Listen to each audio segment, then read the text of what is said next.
అంటే ఎండాకాలం మళ్ళీ ఆకులు చిగురించడం, మళ్ళీ వర్షాకాలం చంద్రుడి వల్ల, మళ్ళీ గురువు వల్ల హేమంత ఋతువు అంటే చలికాలం, మంచుకాలం, మళ్ళీ ఆకులు రాలటం.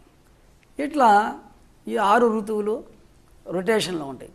దీనికి కారణం నవగ్రహాలే. ఈ తర్వాత ఈ గ్రహాలు ఈ జీవరాశిని మనం పుట్టిన నక్షత్రం నుంచి, ఆ నక్షత్రానికి ఒక గ్రహాధిపతి ఉంటాడు. ఆ గ్రహాధిపతి నుంచి పరిపాలన 120 సంవత్సరాలు ఈ మానవ జాతికి, మనిషికి అయితే 120 సంవత్సరాలు. మిగిలిన వాటి ఆయుష్ని బట్టి ఆ 9 గ్రహాలు పరిపాలన చేస్తాయి. ప్రతి జీవికి ఇంత ఆయుష్ ఉంటుంది. ఆ ఆయుష్లో 9 గ్రహాలు పరిపాలన ఉంటుంది. మళ్ళీ మనకి చంద్రగ్రహం 10 సంవత్సరాలు, కుజగ్రహం 7 సంవత్సరాలు, కేతు 20 సంవత్సరాలు, రాహు 7 సంవత్సరాలు, 16 సంవత్సరాలు గురువు. ఈ విధంగా ఒక్కొక్క గ్రహం మనల్ని కొన్ని సంవత్సరాలు పరిపాలన చేస్తుంది. అంటే హై స్కూల్లో టీచర్లు ఉంటారు, మనకి 7 పీరియడ్లు ఉంటాయి. తెలుగు, ఇంగ్లీషు, లెక్కలు, హిందీ, సైన్సు, సోషల్. టీచర్లు అందరూ ఉంటారు స్కూల్లో, కాంపౌండ్లో ఎక్కడ వారు, కానీ ఒక్కొక్క క్లాసులో ఒక్కొక్క టీచరు చదువు చెప్తాడు. అదేవిధంగా అందరూ వచ్చి ఒకేసారి చెప్పరు. 9 గ్రహాలు సూర్యుడి చుట్టూ తిరుగుతున్నప్పటికి కూడా ప్రతి జీవిని ఒక్క గ్రహం తర్వాత ఒక గ్రహం పరిపాలన చేస్తుంది. ఒక పీరియడ్ తెలుగు సబ్జెక్టు టీచర్ వచ్చి పోతే ఇంగ్లీష్ అయ్యేవారు వస్తాడు, ఇంగ్లీష్ అయ్యేవారు వచ్చిపోతే సోషల్ అయ్యేవారు వస్తాడు. అట్లా ఇది మనల్ని కూడా 9 గ్రహాలు పరిపాలన చేస్తాయి. మొత్తం 120 సంవత్సరాలు ఆయుష్. మధ్యలో గ్రహచారం బాగలేకను ఏదైనా ఉంటే మధ్యలో అనారోగ్యంతోనూ, మనం చేసేటటువంటి పాపపుణ్యాలతో, కర్మలతో, మనం తీసుకునే ఆహారాన్ని బట్టి, మనం ప్రవర్తించే విధానాన్ని బట్టి ఈ ఆరోగ్యం తొందరగా చెడిపోవటం లేదా దీర్ఘాయుష్ కావటం. మితాహారం తీసుకొని ప్రాణాయామం చేస్తూ ధ్యానం చేస్తే ఎక్కువ కాలం మన్నికి వస్తుంది శరీరం.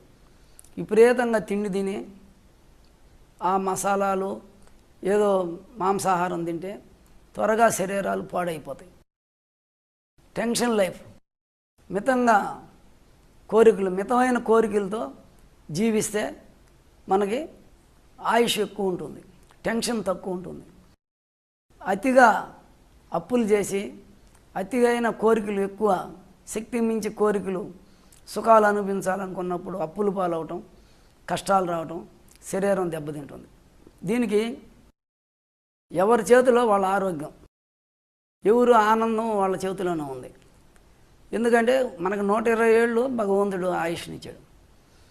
ఈ విధంగా ఈ నవగ్రహాలు మనల్ని పరిపాలన చేస్తున్నాయి. అయితే మనం పుట్టినప్పుడు మన లగ్నంలో ఏ గ్రహం ఉంది, 12 రాసులు, ఈ 12 రాసులు ఏ గ్రహాలు ఏడున్నాయో వాటిని బట్టి మనకు ఫలితాలు ఉంటాయి. ఉదాహరణకి రవిగ్రహం తండ్రికి సంబంధించింది. రవిగ్రహం మనకి కిరణాలు బాగుంటే, మనం పుట్టినప్పుడు మన మీద ఫోకస్, మనకు దగ్గరలో ఉండి ఆయన కిరణాలు బాగుంటే తండ్రి ఆస్తి వస్తుంది, తండ్రి సహాయ సహకారాలు, తండ్రి సపోర్ట్ ఉంటుంది. రవి కిరణాలు సరిగ్గా లేకుండా మనకు ఆ గ్రహం దూరంగా అంటే 1వ రాశి, 2వ రాశి, 3వ రాశి, 4వ రాశి అంటే ఇల్లు అంటారు. 2వ ఇల్లు, 3వ ఇంట, 4వ ఇంట అంటారు. అట్లా మనకి 12 ఇంటి ఉంటే రేయిస్థానం. రేయిస్థానంలో ఏ గ్రహం ఉన్నా ఆ గ్రహ ఫలితం మనకి రాదు, సహాయం చేయలేదు. 7వ ఇంట్లో ఎదురుగా 90 డిగ్రీస్లో ఏ గ్రహం ఉంటే మనకు ఫలితం ఎక్కువ వస్తుంది. అట్లా మనకి 7వ ఇంట్లో ఏ గ్రహం ఉంటే ఆ గ్రహం కలిగిన వాళ్ళే స్త్రీకైతే పురుషుడు, పురుషుడికైతే స్త్రీ, భార్యాభర్తలు అవుతారు. మన లగ్నంలో ఏ గ్రహం ఉందో ఈ శరీరం కలర్ కూడా అదే వస్తుంది. చంద్రుడు ఉంటే తెల్లంగా ఉంటారు, శని ఉంటే నల్లంగా ఉంటారు, రాహు కేతు ఉంటే చామన సాయి ఉంటుంది. కోటింగ్ శరీరం కలర్, ఈ రంగులు కూడా నవగ్రహాలను బట్టి వస్తుంది. అదే చంద్రుడు ఉంటే తల్లి సపోర్ట్ ఉంటుంది, తల్లి ఆస్తి, తల్లి యొక్క సేవలు, తల్లి యొక్క అనుగ్రహం, ఆశీస్సులు బాగుంటాయి. ఈ చంద్రగ్రహం సరిగ్గా లేకపోతే తల్లితో శత్రుత్వం వస్తుంది, తల్లికి దూరంగా జీవించడం జరుగుతుంది. అదేవిధంగా మనకి ఒక్కొక్క గ్రహం ఒక ఫలితాన్ని మనం చవి చూస్తున్నాం.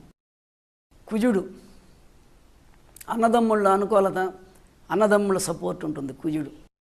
కుజగ్రహం కిరణాలు లేకపోతే అన్నదమ్ముళ్ళతో విరోధం, ఎవరు సహాయ సహకారాలు అందవు. గురుగ్రహం పీరియడ్ వచ్చినప్పుడు ధనకనక వస్తు వాహన గృహారామ క్షేత్రాలు, పొలాలు కొనటం, నగలు కొనటం, బీరువాలో పెట్టడం, ఫ్లాట్లు కొనటం, డబ్బు, 10 మంది పరివారం, కార్లు 4 కార్లు, అట్లా అభివృద్ధి ఆ పీరియడ్ అంతా బాగా జరుగుతుంది. అదే శని పీరియడ్ వస్తే మనకి పనులు లేట్ కావటం సహజంగా శని ప్రభావం. అంటే శని కూడా సహాయం చేస్తాడు. ఏ గ్రహం ఉచ్చులో ఉంటే ఆయుష్కారకుడు శని, ఆయుష్ బాగుంటుంది, ఆరోగ్యం బాగుంటుంది. శని యొక్క కిరణాలు అందకపోతే అనారోగ్యం అవటం, ఏదైనా మనకి ఆయుష్ అనేది తక్కువ ఉంటుంది. అట్లా ఒక్కొక్కటి మేనమామలకు సంబంధించింది రాహుగ్రహం, అట్లే ఒక్కొక్కటి ఒక పెళ్ళికి సంబంధించింది శుక్రగ్రహం. పెళ్ళి త్వరగా అవుతుంది, బాగా సుఖం, మంచి బెడ్డు, సుఖాసనం ఇవన్నీ ఉంటాయి. శుక్రుడు సరిగ్గా లేకపోతే పెళ్ళి లేట్ అవుతుంది. మనకి ఆ యొక్క శుక్ర అంటే ఇవన్నీ కూడా లలిత కళలు, ఈ పాటలు, పద్యాలు, సినీ ఫీల్డ్లు అట్లా ఉంటుంది. ఈ సరిగ్గా ఉండవు. మనం సినిమాలు కూడా సరిగ్గా చూడరు శుక్రుడు కానీ లేకపోతే. శుక్రగ్రహం వల్ల లాయర్లు అవుతారు, రాహుగ్రహం వల్ల డాక్టర్లు అవుతారు. అదే శుక్రగ్రహం కూడా కంటి డాక్టర్లు అవుతారు. అదే కుజుడు కానీ ఉంటే లగ్నంలో ఎముకలు డాక్టర్ అవుతారు. అదే శుక్రుడు బుధుడు బాగుంటే సినీ ఫీల్డ్లో సినిమా యాక్టర్లు అవుతారు. అదే బుధుడు బాగుంటే వ్యవసాయంలో బాగా రైతు అవుతాడు. రైతు బాగా పనులు చేస్తాడు. బుధగ్రహం భూమికి సంబంధించింది. ఇన్నో వ్యాపారాలు బాగా కలిసి వస్తాయి శని. ఈ విధంగా ఒక్కొక్కడు రాజకీయాలలో మనకి కుజుడు బాగుంటే కమ్యూనిస్ట్ పార్టీలో చేరుతారు, హానెస్ట్గా ఉంటారు, ధర్మం కోసం ఇది చేస్తారు. వాళ్ళకి డబ్బు ఉండదు, అధికారాలు ఉండవు. రవి బలం బాగుంటే గతంలో కాంగ్రెస్ పార్టీ అనేది. కానీ గురుగ్రహం కూడా సపోర్ట్ ఉండాలి. ఆ గురుగ్రహం ఉన్నవాళ్ళు ఎమ్మెల్యేలు అట్లా అవుతారు. తర్వాత కేతుగ్రహం ఆధ్యాత్మిక చింతన. కేతు రవి కలిస్తే బీజేపీ పార్టీలో చేరుతారు, బొట్టు పెడతారు, పూజ చేస్తారు, రాజకీయాలు నడుపుతారు, రెండు ఉంటాయి. అదే కుజుడు రవి కలిస్తే రామారావు తెలుగుదేశం పార్టీ పెట్టాడు పేదల కోసం.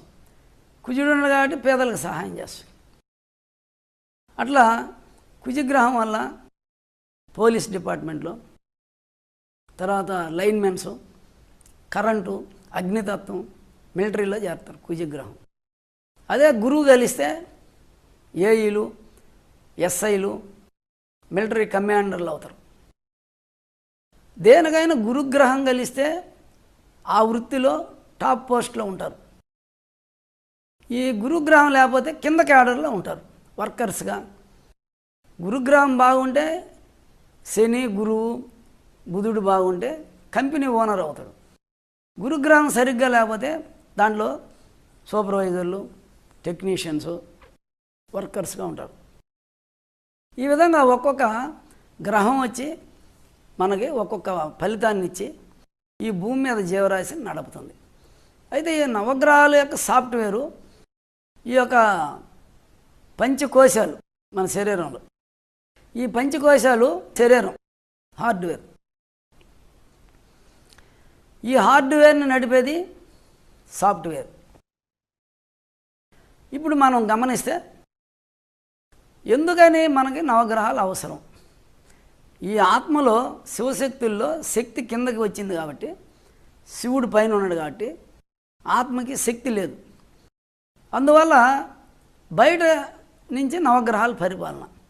అదే నువ్వు ధ్యానం చేసి శ్వాస మీద ధ్యాస పెట్టి మనసుని అంతర్ముఖం చేసి ఈ శ్వాసని లయం చేస్తే, ఈ శక్తి శివుడితో కూడుకుంటే నీ లోపల పరిపాలన నువ్వే చేస్తావు. నీ ఆత్మకి నువ్వే రాజు, ఈ శరీరానికి నువ్వే ప్రధానమంత్రి, నువ్వే ముఖ్యమంత్రి, నువ్వే కలెక్టర్. నువ్వు ధ్యానం చేసినప్పుడే నీకు శక్తి వస్తుంది. ఈ ధ్యానం చేయకపోతే నవగ్రహాల మీద ఆధారపడాలి. ఆ నవగ్రహాల వల్ల సుఖాలు ఉన్నాయి, దుఃఖాలు ఉన్నాయి, ఆరోగ్యం ఉంది, అనారోగ్యం ఉంది. ఆ విధంగా అన్ని రకాల ఫలితాలు నవగ్రహాల వల్ల మనం పొందుతున్నాం. అదే నువ్వు ధ్యానంలోకి పోతే, శ్వాస మీద ధ్యాస పెడితే, మనసుని తెచ్చి శ్వాసకి కనెక్షన్ ఇస్తే, మనసుని అంతర్ముఖం చేస్తే నీకు అన్ని పనులు నెరవేరుతాయి. అందువల్ల ఇప్పుడు మనము ఇప్పుడు వరకు శరీరోత్పత్తిని తెలుసుకున్నాం. ఈ శరీరాలని నడిపించే ఆ నవగ్రహాలను గురించి తెలుసుకున్నాం. ఇప్పుడు మనం ఏం చేయాలి? నవగ్రహాలకు లోబడి జీవితం గడపాలనా, లేదు నవగ్రహాలు అనుకూలించకపోతే బాహ్యంగా పూజలు చేయడం, యజ్ఞాలు చేయడం అనేది చేయాలనా? అయితే వ్యక్తి ఆత్మస్వరూపుడే ఉపాసన చేయాలనా? అంటే ఉపాసన చేస్తే అన్నమయ్యలాగా, ఒక భక్త తుకారంలాగా, రామదాసులాగా ఒక పట్టుబట్టి 24 గంటలు ఈశ్వరుణ్ణి ఉపాసించడం, శివభక్తుడిగా, విష్ణు భక్తుడిగా లోతుగా పోయి 24 గంటలు అంతర్ముఖం అయిపోతాడు. ఆ మననంతోనే సహస్రారంలో మనసు పోతుంది. ఆయన మనసు లోపల పోతుంది. ఆ విధంగా కీర్తనల ద్వారా, భక్తి ద్వారా మనం ఏది చేసినా గట్టిగా చేస్తే అది సక్సెస్ అవుతుంది. భగవంతుడిని మనం పొందేదానికి అవకాశం వస్తుంది. అదే నువ్వు ఏదో గుడికి పోయి టెంకాయ కొట్టి నువ్వు కోరికలు కోరితే దానివల్ల ఫలితాలు ఉండవు. దానికి ఉపాసన ఉండాలి. ఏ దేవుణ్ణి పట్టుకున్నా మనసులో ఆ రూపాన్ని, ఆ నామాన్ని, ఆ మంత్రాన్ని తదేకంగా గంటలు గంటలు చేస్తే అదే నువ్వు అయిపోతావు. బ్రహ్మరకం, కీటకం. ఈ యొక్క బ్రహ్మరకం ఒక పురుగుని తెచ్చి కుట్టి దాని చుట్టూ తిరుగుతుంది. అది దీన్ని చూసి బాధపడుతూ ఉంటుంది. దానికి మట్టి పెట్టి బూట్ చేస్తుంది, ఒక బొక్కలో పెట్టి. దాని రూపం చూస్తూ బాధపడినందువల్ల ఆ పురుగు, పచ్చ పురుగు కంతిరిగ్గా తయారై బయటకు వస్తుంది. ఇది బ్రహ్మరక కీటకనే. అదే అడవిలో ఏదైనా జింకలను చూసినప్పుడు తెల్ల ఆవు గర్భవతిగా ఉన్నప్పుడు అది డెలివరీ అయితే కర్రీ దూడ పుడుతుంది, ఎరుపు కలర్ కలిగిన దూడ పుడుతుంది. ఎందుకంటే జింకను చూసినప్పుడు గర్భవతిగా ఉన్నప్పుడు ఎక్కువ. అందుకే మనోళ్ళు మంచి పటాలు పెట్టాలి. గర్భవతిగా ఉన్నప్పుడు పటాలు చూస్తుంటే మనలో ఆ బిడ్డ ఒక ఉన్నతమైన జీవ కణాలతో పుడతాడు, మంచి ఉన్నతమైన ఆత్మస్వరూపుడు అవుతాడు. అదేవిధంగా ఈ యొక్క నవగ్రహాలని మనం ఉపాసిస్తే అవన్నీ తెచ్చి గుళ్ళో పెట్టారు నవగ్రహాలని. అదే గుళ్ళో త్రిమూర్తుల్ని పెట్టారు, శివాలయాలు, విష్ణాలయాలు, సరస్వతీదేవి ఆలయాలు. ఈ అన్నీ కూడా మనం బాహ్యంగా ఆ బ్రహ్మాండ దేవతలను పూజిస్తే కోరికలు నెరవేరుతాయి, కష్టాలు తీరుతాయి అని పెట్టారు. అదే కాదు, నువ్వు తెలుసుకోవాలి. ఈ శివుడు శివపురాణం చదవాలి, విష్ణు గుడికి పోవటం కాదు, విష్ణు పురాణం చదవాలి. నువ్వు ఆ విధంగా రామాలయంకి పోయావు, ఆ రామాయణం చదవాలి. తిరుపతికి పోయావు, శ్రీనివాసుడు ఏ విధంగా తపస్సు చేసి ధ్యానం చేసి గొప్పవాడయ్యాడు. అది తెలుసుకునేదానికే వాళ్ళకి దేవాలయాలు వచ్చినాయి. రాముడు ఎప్పుడైతే ఆ సాధన చేసి విశ్వామిత్రుడి దగ్గర ఆ ప్రాణాయామం చేసి, విశ్వానికి మిత్రుడు విశ్వామిత్రుడు, ఆయన శ్వాస మీద ధ్యాస పెట్టి విశ్వామిత్రుడు సకల శక్తులు సంపాదించాడు. ఆ విద్య అంతా రాముడు తెలుసుకున్నాడు. అట్లే కృష్ణుడు సాందీప్ మహర్షి దగ్గర చేరారు. కారణజన్ముడు కృష్ణుడు. ఆయన ఆ ప్రాణాయామం చేసి ఎప్పుడు పిల్లని గురువు చేతిలో ఉందంటే చక్రాల మీద ప్రాణాయామం చేశాడు. ఆయన అంత తోడయ్యాడు. శ్వాస మీద ధ్యాసే. చంద్రస్వరం కృష్ణుడు, సూర్యస్వరం రాముడు. ఈ విధంగా మొత్తం వాళ్ళు గుడికి పోయినప్పుడు వాళ్ళ హిస్టరీ తెలుసుకొని ఆయన ఏం చేసి ఏ ప్రాణాయామం చేశాడు, ఏ ధ్యానం చేశాడు, ఏ విధంగా తపస్సు చేశారు, వాళ్ళకి అన్ని శక్తులు వచ్చినాయి. దాన్ని మనం ఫాలో అయ్యేదానికే 4 యుగాలలో ప్రజలకి దగ్గరగా మనకి చేశారు. అందువల్ల కేవలం గుళ్ళకి పోయి కోరికల కోసం పోతే ప్రయోజనం తక్కువ. వాళ్ళు ఏ విధంగా షిరిడి సాయిబాబా అంతటోడయ్యాడు, మనం అట చేయాలి, ఆ సాధన చేయాలి. ఆయన సూప్ మీద మనసు, బ్రహ్మం గారు శ్వాస మీద ధ్యాస, శ్వాస మీద చేశాడు. ఆయన అన్నీ కూడా శ్వాస మీదనే. వేమన కూడా శ్వాస మీద చేశారు. వాళ్ళు ఏ ప్రక్రియ చేశారు, వాళ్ళ పద్యాల్లో ఏముంది అది చదివి మనం కూడా వేమనంతటోళ్ళం కావాలి, బ్రహ్మం గారు అంతటోళ్ళం కావాలి. ఆ విధంగా ఏ దేవతను తీసుకున్నా కూడా ఒక గురువుని, ఒక ఋషిని కోరికల కోసం కాదు, ఉన్నత స్థితికి పోయేదానికి మనం ఆశ్రయించాలి గురువుల్ని. మన కుటుంబ సమస్యలు లేదు ఆస్తులు పెరిగేదానికి కాదు. అవి ఆటోమేటిక్గా గురువుని నువ్వు చేరినప్పుడు గురు సేవ చేస్తే ఆయన్ని అడగబడలే, ఆయన సూపు పడితే గురువు సూపు అవి మార్పు చెందుతాయి. కానీ నువ్వు గురువుని ఏం చేస్తున్నాడు, గురువు ఏ విద్య చెప్పాడు ఆ సాధనని నువ్వు చేయాలి. నువ్వు గురువు అంతటోడే అవ్వాలి. శిష్యుడు సాధనతో గురువు అంతటోడే అవ్వాలి. అట్లే ఇప్పుడు మనం కలెక్టర్ కాడికి పోతాం, ఆయన చుట్టూ తిరిగితే మనకి ఒక 5 ఎకరాలు పట్టా ఇస్తారు, ఏదో ఒక పని చేస్తాడు. కాదు, నువ్వు ఐఏఎస్ చేస్తే ఆయన అంతా అధికారం ఎట్టొచ్చింది, జిల్లా అధికారం ఎట్టయ్యాడు అని మనం కూడా ఐఏఎస్ చేయడానికి ప్రయత్నించాలి. అలాగే ఇది కూడా ఏంటంటే శ్వాస మీద ధ్యాస అనేది పరాకాశంలో ఈ పంచభూతాలకు దాటి, ఈ యొక్క సృష్టి స్థితి లయలకు దాటి, ఈ ప్రకృతికి దాటి పైన ఉండేది పరాకాశం. ఈ పరాకాశంలో మనసు పెట్టి శ్వాస మీద ధ్యాస పెడితే సకలం సిద్ధిస్తుంది, నువ్వు అనుకున్న పనులు నెరవేరుతాయి. దీన్ని సాధన చేసిన వాళ్ళంతా కూడా అద్భుతమైన ఫలితాలు పొందారు. అయితే నువ్వు నవగ్రహాలని వదిలేసి నవగ్రహాల వల్ల ఏ ఫలితాలు వస్తాయో రాని, వాటితో నీకు వద్దు. నవగ్రహాలను సాయి చూడొద్దు, నవగ్రహాలను భంగపోవద్దు. ఆ నవగ్రహాలు ఏమి ఇస్తాయో అవి ధర్మంగా ఇస్తాయి, అవి కరెక్ట్గా దాని రూల్ ప్రకారం పరిపాలన చేస్తాయి.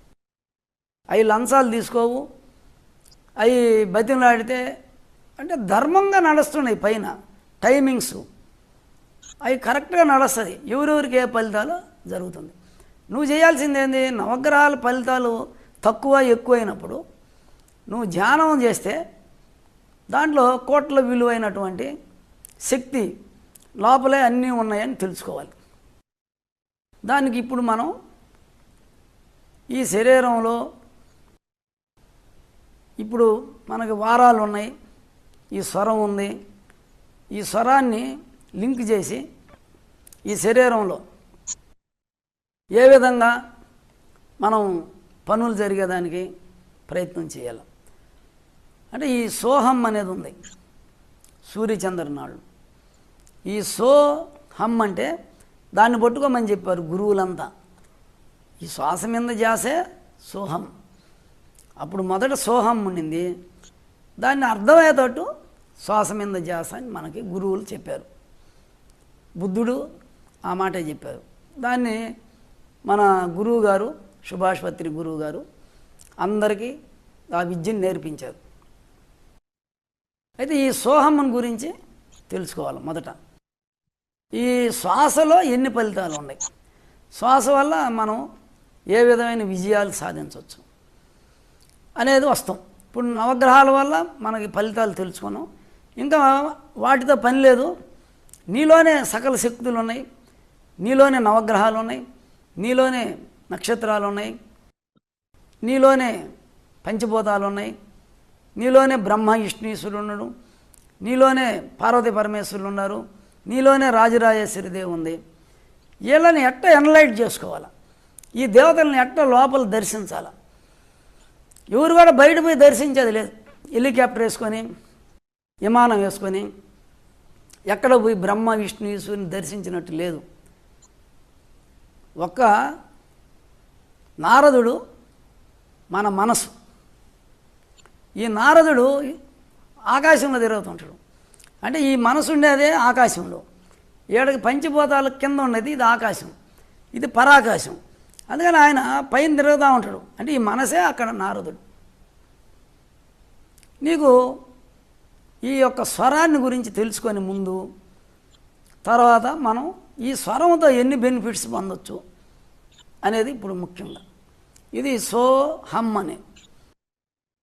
హమ్ అంటే నేను, సో అంటే అది. అదంటే అది బయట ఉండేటటువంటి ప్రాణశక్తి. అండపిండ బ్రహ్మాండాలు వ్యాపించింది. అండం అంటే గుడ్లలో వ్యాపించింది. గుడ్లలో ప్రాణశక్తి ఉంటుంది. పిండాలు అంటే, పిండం అంటే శరీరాలు. 84 లక్షల జీవరాశి. ఈ 84 లక్షల జీవరాశి పిండాండాలు. బ్రహ్మాండం అంటే ఈ పంచభూతాలు, నవగ్రహాలు. ఈ అండపిండ బ్రహ్మాండాల్లో ప్రాణశక్తి వ్యాపించింది. అది సో. హమ్ అంటే ఈ శ్వాస లోపల పోయేటప్పుడు నేను, అదే నేను, ఆ ప్రాణశక్తి అంతా వ్యాపించింది, అదే నేను. సో హమ్ అనేది. ఓం మహాగణపతిభ్యో నమః. ఓం పార్వతీ పరమేశ్వరాభ్యో నమః. మన గురుదేవులు పరబ్రహ్మ పరాత్పర యోగీశ్వరులు తిరుమలకొండ పీఠాధిపతులు శ్రీ శ్రీ శ్రీ రాజరాజేశ్వరానంద స్వామి గురుభ్యో నమః. గురువు గారి పాద పద్మాలకు నమస్కరించుకుంటూ శ్రీరామ క్రియా ధ్యాన మాస్టర్స్ కి, యోగులకు, సాధకులకు అందరికీ కూడా పేరు పేరున నమస్కారం చెప్పుకుంటూ ఈరోజు సౌందర్య లహరిలోని 38వ శ్లోకం, 39వ శ్లోకం చెప్పుకుందాం.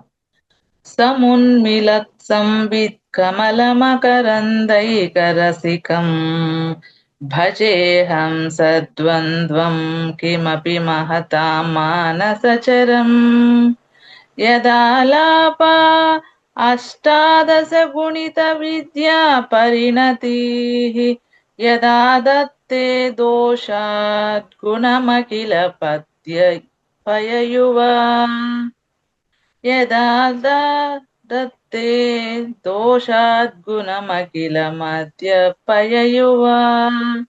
అంటే సమున్మిలత్సం విత్కమల మకరందైక రసికం. సమున్మిలత్ అంటే నెలకొని ఉన్న, సంవిత్ అంటే కమల, సంవిత్ కమలం అంటే అనాహత చక్ర రూపమైన జ్ఞానం అనే పేరు గల పద్మంలో, మకరంద అంటే పూదేనలోని ఏకరసికం అసలైన సారాన్ని గ్రహించడం పట్ల ఆసక్తి గల. సమున్మిలత్సం విత్ కమల మకరందైక రసికం భజే హంసద్వంద్వం కిమపి మహతాం మానసచరం. ఇంతకు ముందు శ్లోకంలో శివానీలను హంసద్వయంగా చెప్పుకున్నాం. ఇప్పుడు ఆ జంట విహరించే మనస్సు యందు అనాహత చక్ర కమలం ప్రస్తావన. మనస్సు యందు అంటే అనాహత చక్ర కమల ప్రస్తావన ఇక్కడ చెప్పబడుతున్నారు.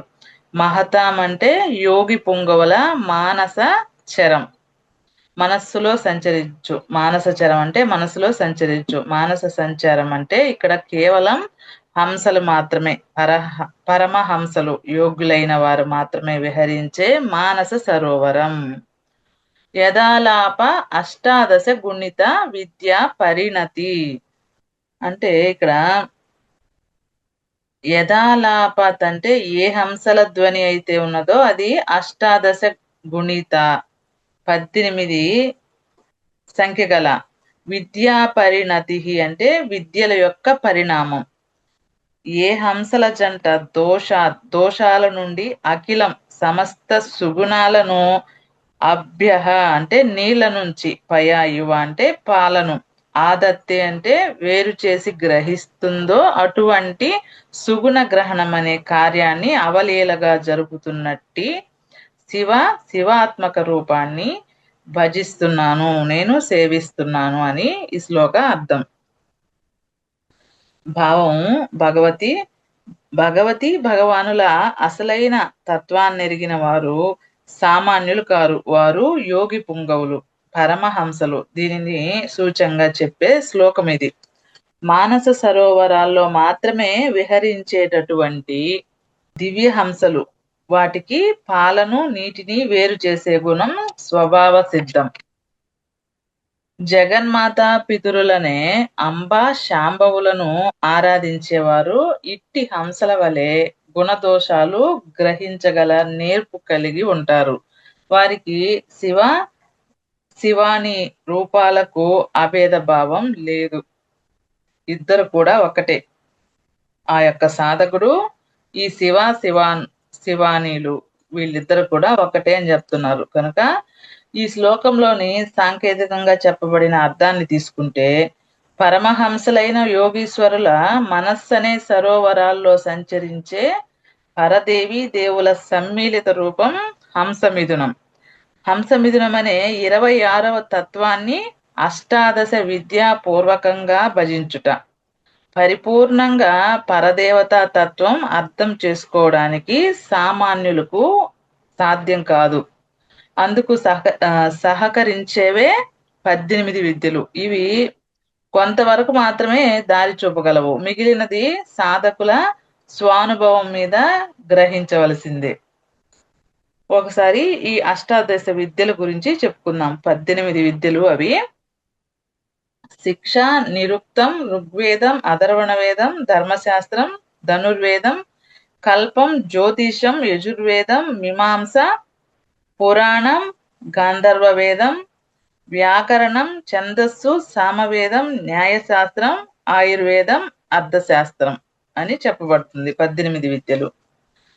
అయితే హంసలు పాలను నీళ్లను ఎలా వేరు చేస్తాయో అలాగే ఈ యొక్క సాధకుడు కూడా ప్రపంచంలో జ్ఞానం అజ్ఞానాన్ని వేరు చేసి జ్ఞానాన్ని ఈ ప్రపంచానికి బోధ చేస్తూ ఉంటారనేది ఈ శ్లోక సారాంశంగా చెప్పబడుతుంది. ఈ యోగుల యొక్క మానస సరోవరంలో హంసలుగా పార్వతీ పరమేశ్వరులు నిత్యము విహరిస్తుంటారు అనేది కూడా ఈ శ్లోకం ద్వారా చెప్పబడుతుంది.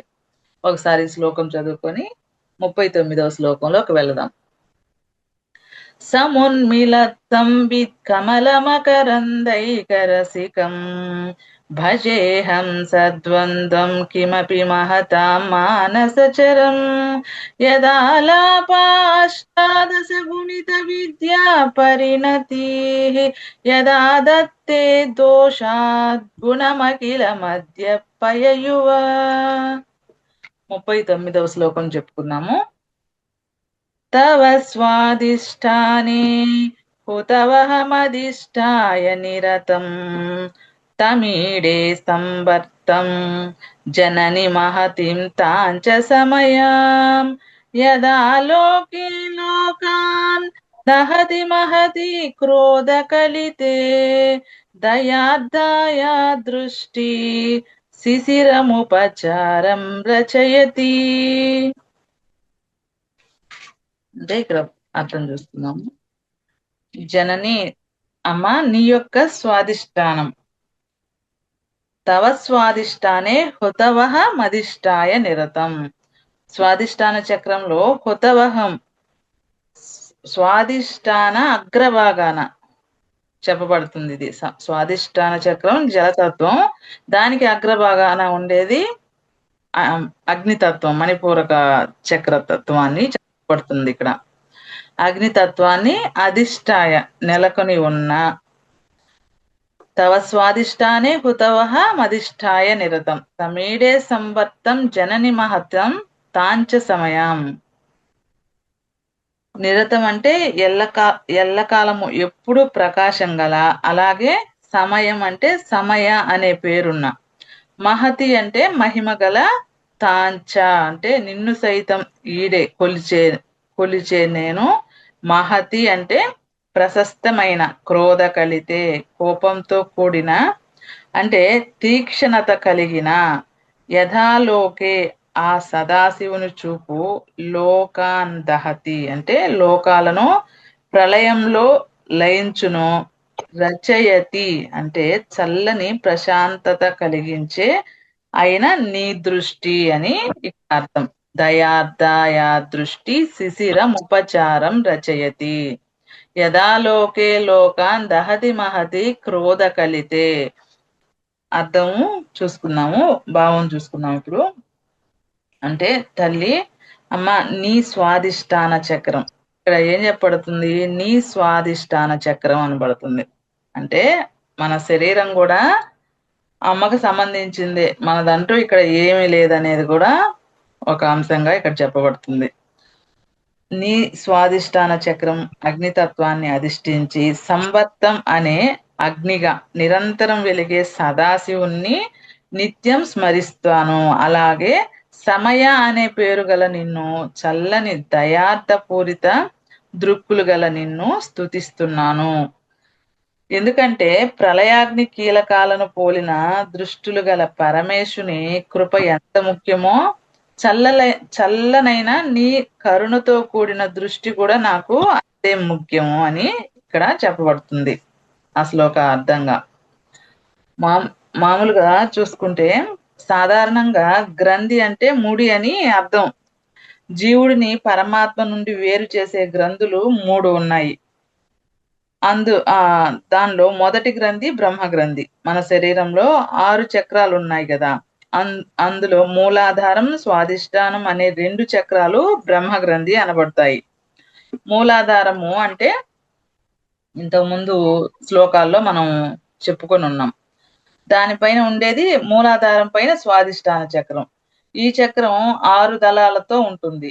ఈ బ్రహ్మ గ్రంథి అనేది మానవునికి స్థూల శరీర తాదాత్మ్యాన్ని కలిగిస్తుంది. అంటే ఈ శరీరమే నేను అనే భావంతో జీవుడు సుఖ దుఃఖాలకు లోబడి పరితపిస్తూ ఉంటాడు. అలాగే ప్రపంచాన్ని సైతం సత్యంగా భావిస్తాడు. గురు కరుణచే, దేవి అనుగ్రహంచే బ్రహ్మగ్రంథి విభేదం కలిగినచో స్థూల శరీర భావం నశిస్తుంది. ఇదియే బ్రహ్మగ్రంథి విభేదం అనబడును. దీనిచే సాధకునికి చాలా వరకు విశుద్ధత లభిస్తుంది. స్థూల శరీరమే నేను అనే భావమే మానవుని అనర్థాలకు మూలం. మానవుని అనర్థాలకు మూలం అని మనకందరికీ తెలిసిందే. ఈ భౌతికమైన సృష్టి మొత్తం బ్రహ్మ ద్వారానే జరుగుతుంది. అందుచేత బ్రహ్మ సృష్టికారుడు అంటారు. బ్రహ్మదేవుడు రజోగుణ సంపన్నుడు. రజోగుణం ద్వారా మనకు కనిపించే ఈ ప్రపంచం సత్యము, దేహేంద్రియాలు నిత్యమని భావించే దానిని బ్రహ్మగ్రంథి అంటారు. ఈ ముడి అజ్ఞాన సంబంధమైనది. ఈ సృష్టిని బ్రహ్మదేవుని చేత నిర్మింపజేసినది అమ్మవారే కాబట్టి సృష్టి స్వరూపిణి అయినది అమ్మవారు. ఇంకా దయార్దాయ దృష్టి శిశిరముపచారం రచయతి అంటే ఇక్కడ అయ్యవారి దృష్టి లోకాలన్నిటినీ మసి చేసే చూపుని, తీక్షణమైన చూపును, అమ్మవారి దృష్టి ప్రశాంత వీక్షణం వల్ల చల్లబరిచి ప్రశాంతత కలిగిస్తుందనేది అంతరార్థం. శ్రీమాత్రే నమః. అందరికీ ధన్యవాదాలు.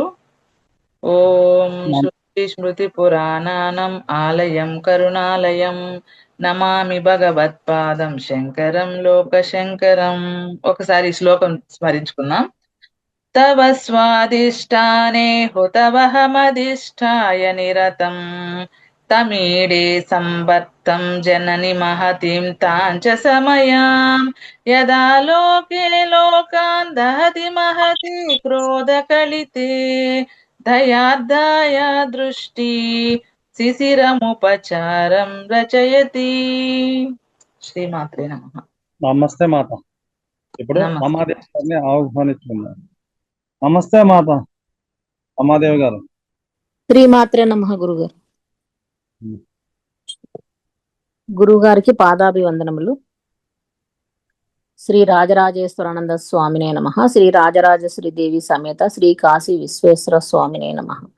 ఓం శ్రీం హ్రీం క్లీం ఐం సౌః.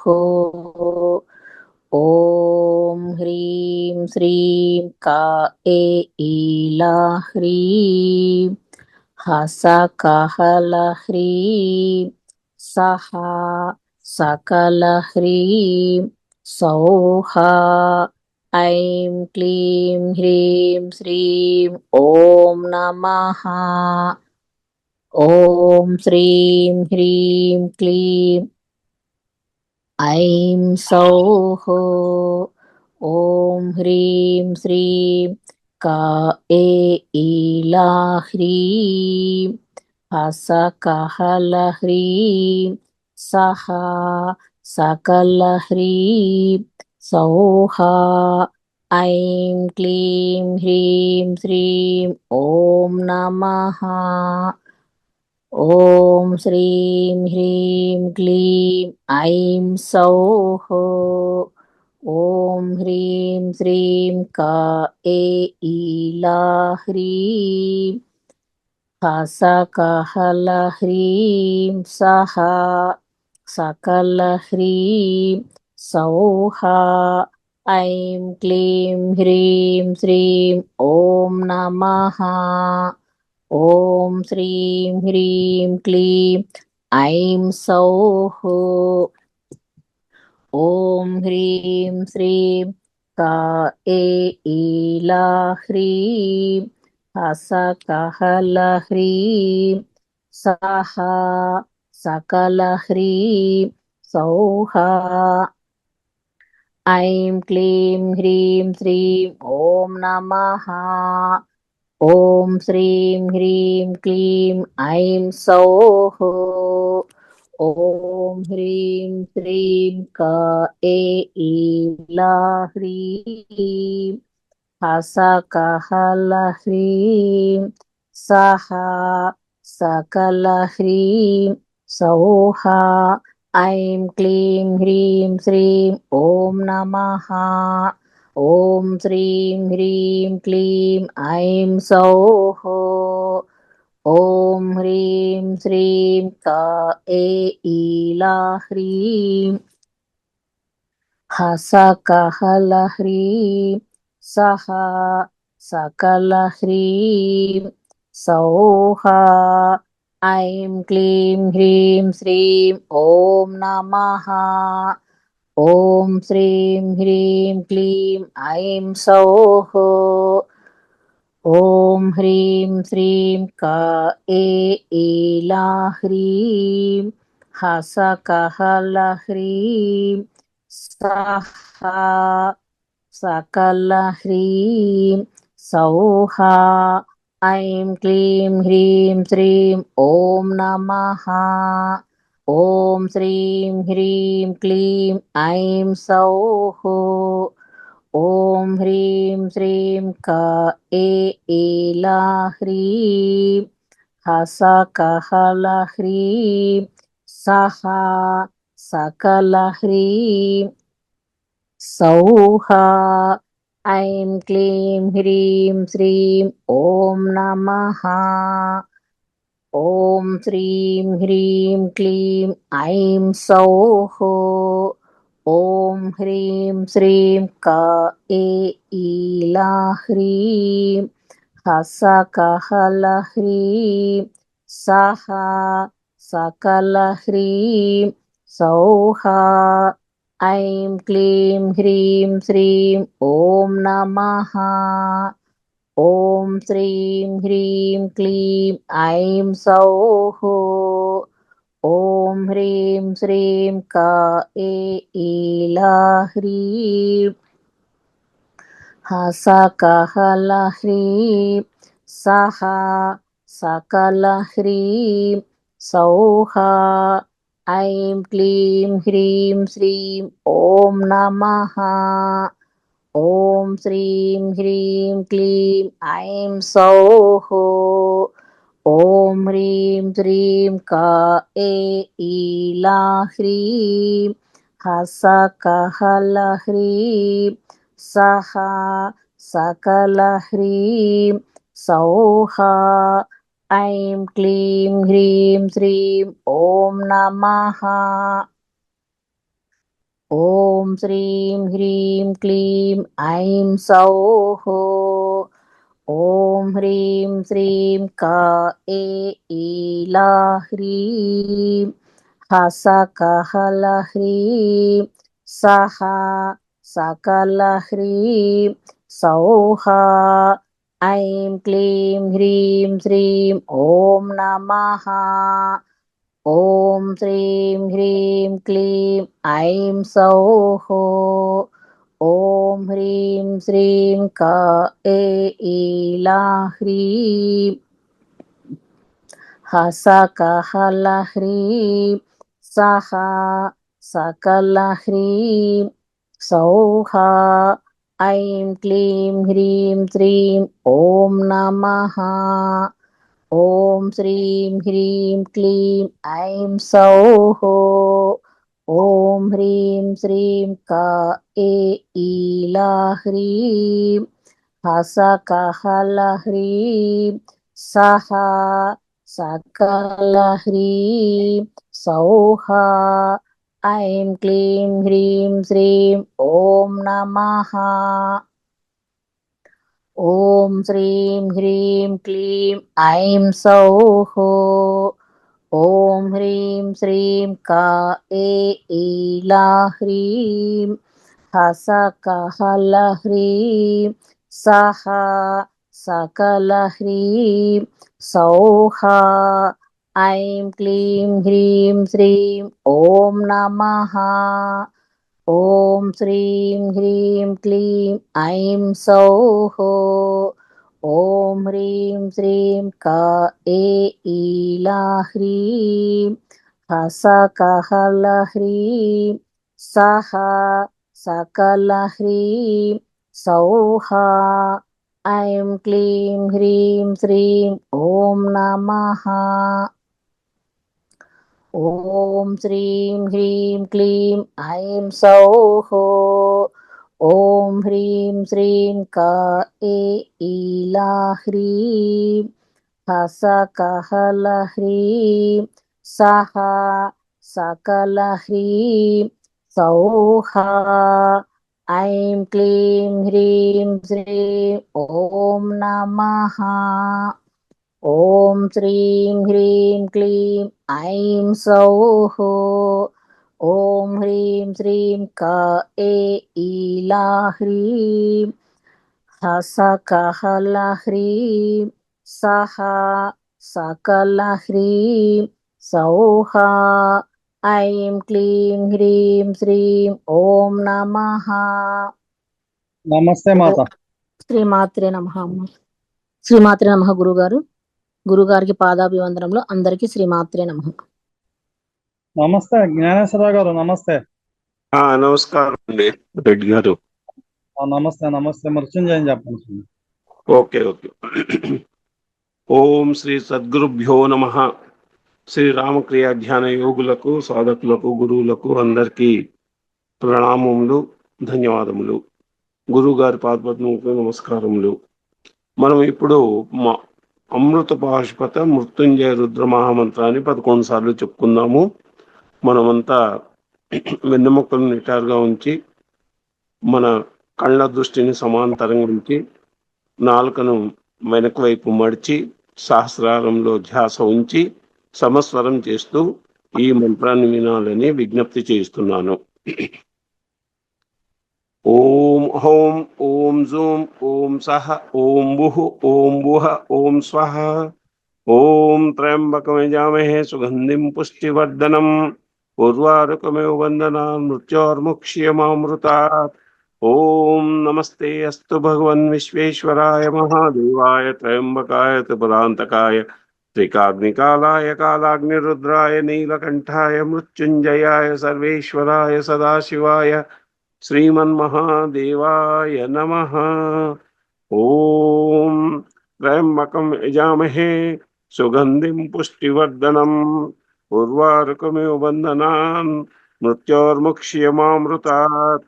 ఓం స్వః ఓం బుః ఓం బుః ఓం సహ ఓం జూం ఓం హౌం. ఓం హౌం ఓం జూం ఓం సహ ఓం బుః ఓం బుః ఓం స్వః. ఓం త్రయంబకం యజామహే సుగంధిం పుష్టివర్ధనం. ఉర్వారుకమివ బంధనాన్ మృత్యోర్ముక్ష్యమామృతాత్. ओम नमस्ते अस्तु भगवन् विश्वेश्वराय महादेवाय त्र्यंबकाय त्रिपुरांतकाय त्रिकाग्निकालाय कालाग्निरुद्राय नीलकंठाय मृत्युंजयाय सर्वेश्वराय सदाशिवाय श्रीमन्महादेवाय नमः। ओम त्र्यंबकमिजामहे सुगंधिं पुष्टिवर्धनम् उर्वारुकमिव बन्धनान् मृत्योर्मुक्ष्यमामृतात्। ओम स्वाहा ओम बुहा ओम बुः ओम सः ओम जूम ओम हौम ओम हौम ओम जूम ओम सः ओम बुः ओम भुव ओम स्वाहा। ओम त्र्यंबकमिजामहे सुगंधिं पुष्टिवर्धनम् उर्वारुकमिव बन्धनान् मृत्योर्मुक्ष्यमामृतात्। ओम नमस्ते अस्तु भगवन् विश्वेश्वराय महादेवाय त्र्यंबकाय त्रिपुरांतकाय त्रिकाग्निकालाय कालाग्निरुद्राय नीलकंठाय मृत्युंजयाय सर्वेश्वराय सदाशिवाय श्रीमन्महादेवाय नमः। ओम त्र्यंबकमिजामहे सुगंधिं पुष्टिवर्धनम् उर्वारुकमिव बन्धनान् मृत्योर्मुक्ष्यमामृतात्। ओम स्वाहा ओम बुः ओम बुः ओम सः ओम जूम ओम हौम ओम हौम ओम जूम ओम सः ओम बुः ओम बुः ओम स्वाहा। ओम त्र्यंबकमिजामहे सुगंधिं पुष्टिवर्धनम् उर्वारुकमिव बन्धनान् मृत्योर्मुक्ष्यमामृतात्। ओम नमस्ते अस्तु भगवन् विश्वेश्वराय महादेवाय त्र्यंबकाय त्रिपुरांतकाय त्रिकाग्निकालाय कालाग्निरुद्राय नीलकंठाय मृत्युंजयाय सर्वेश्वराय सदाशिवाय श्रीमन्महादेवाय नमः।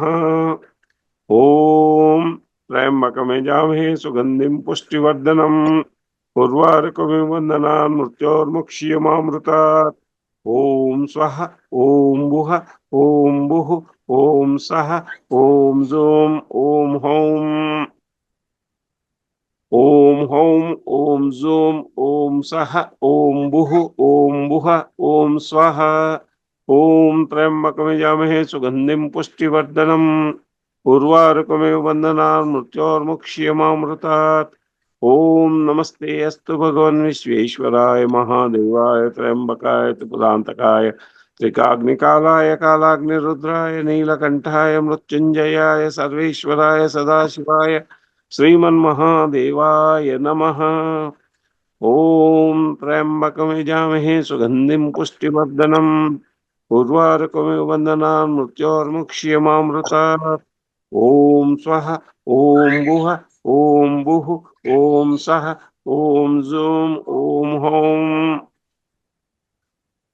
ओम हौम ओम जूम ओम सः ओम बुः ओम बुः ओम स्वाहा। ओम त्र्यंबकमिजामहे सुगंधिं पुष्टिवर्धनम् उर्वारुकमिव बन्धनान् मृत्योर्मुक्ष्यमामृतात्। ओम नमस्ते अस्तु भगवन् विश्वेश्वराय महादेवाय त्र्यंबकाय त्रिपुरांतकाय त्रिकाग्निकालाय कालाग्निरुद्राय नीलकंठाय मृत्युंजयाय सर्वेश्वराय सदाशिवाय श्रीमन्महादेवाय नमः। ओम त्र्यंबकमिजामहे सुगंधिं पुष्टिवर्धनम् उर्वारुकमिव बन्धनान् मृत्योर्मुक्ष्यमामृतात्। ओम स्वाहा ओम बुः ओम बुः ओम सः ओम जूम ओम हौम ओम हौम ओम जूम ओम सः ओम बुः ओम बुः ओम स्वाहा। ओम त्र्यंबकमिजामहे सुगंधिं पुष्टिवर्धनम् उर्वारुकमिव बन्धनान् मृत्योर्मुक्ष्यमामृतात्। ओम नमस्ते अस्तु भगवन् विश्वेश्वराय महादेवाय त्र्यंबकाय त्रिपुरांतकाय त्रिकाग्निकालाय कालाग्निरुद्राय नीलकंठाय मृत्युंजयाय सर्वेश्वराय सदाशिवाय श्रीमन्महादेवाय नमः। ओम त्र्यंबकं यजामहे सुगंधिं पुष्टिवर्धनम् उर्वारुकमिव बन्धनान् मृत्योर्मुक्ष्यमामृतात्।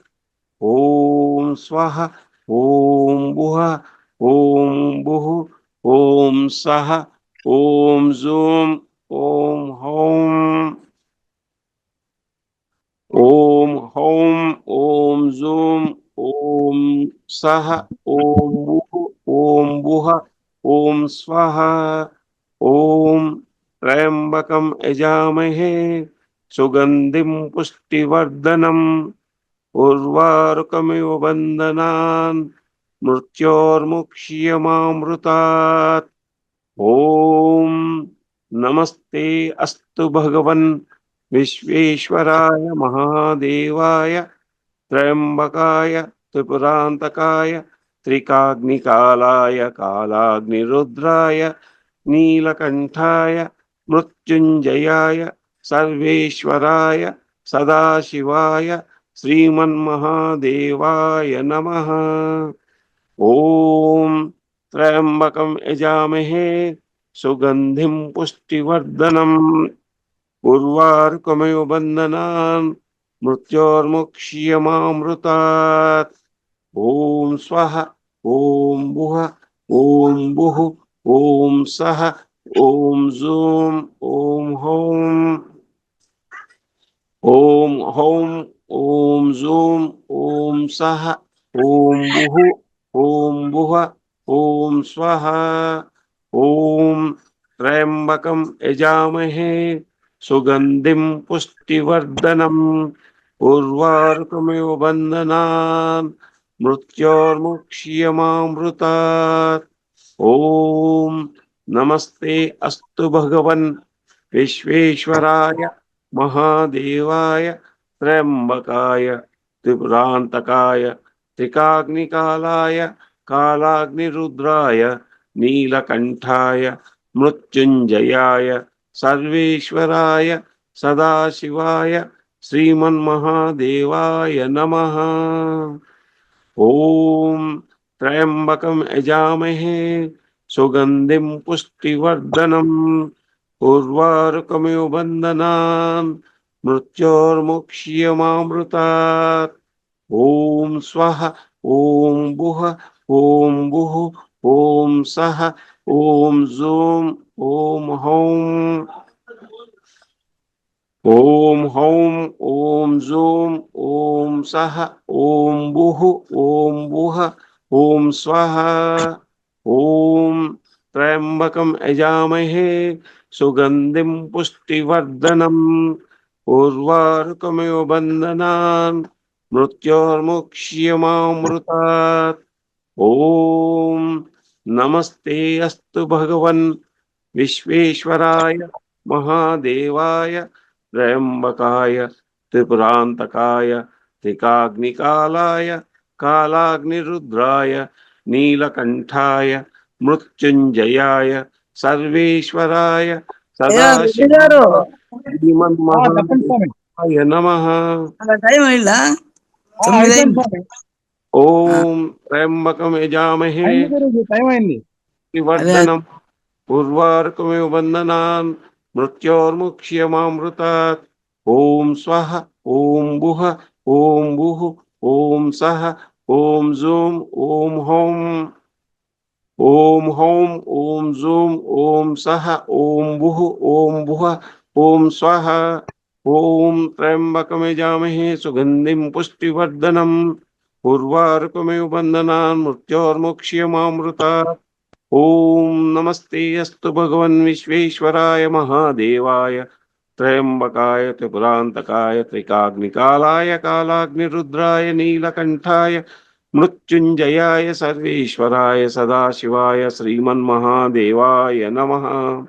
ఓం త్రయంబకం యజామహే సుగంధిం పుష్టివర్ధనం ఉర్వారుకమివ బంధనాన్ మృత్యోర్ముక్ష్యమామృతాత్. ఓం స్వహ ఓం భువ ఓం భుః ఓం సహ ఓం జూం ఓం హౌం. ఇది అమృత పాశ్వత మృత్యుంజయ రుద్రమంత్రం మహామంత్రం ఇదం నమమ. అందరికీ ధన్యవాదములు అండి. గురుగారి పాదం నమస్కారములు. గురుగారికి ధన్యవాదములు. శ్రీ రాజరాజేశ్వరి దేవి సమేత శ్రీ కాశీ విశ్వేశ్వర స్వామినే నమః. శ్రీ రాజరత్న గురుభ్యో నమః. శ్రీమాత్రే నమః. ఓం నమః శివాయ. గురువు గారి పాదాలకి నమస్కారం. అందరికీ నమస్తే అండి. నమస్కారం స్వామి. శివాయ అందరికి నమస్కారం. ఓం శ్రీమాత్రే నమః. గురువారికి పాదాలు వందనాలు. శ్రీ మాత్రే నమ గురువు గారికి పాదాలు వందనాలు. శ్రీమాత్రే నమః. నమస్కారం అండి. అందరికీ అందరికీ నమస్కారం. అందరికీ పాదాభివందనాలు. శ్రీమాత్రే నమః. శ్రీ గురుభ్యో నమః. గురువు గారి పాదాలు అందరికీ నమస్కారం. ఓం నమ శివాయ స్వామి. శ్రీమాత్రే నమః. అందరికీ నమస్కారం.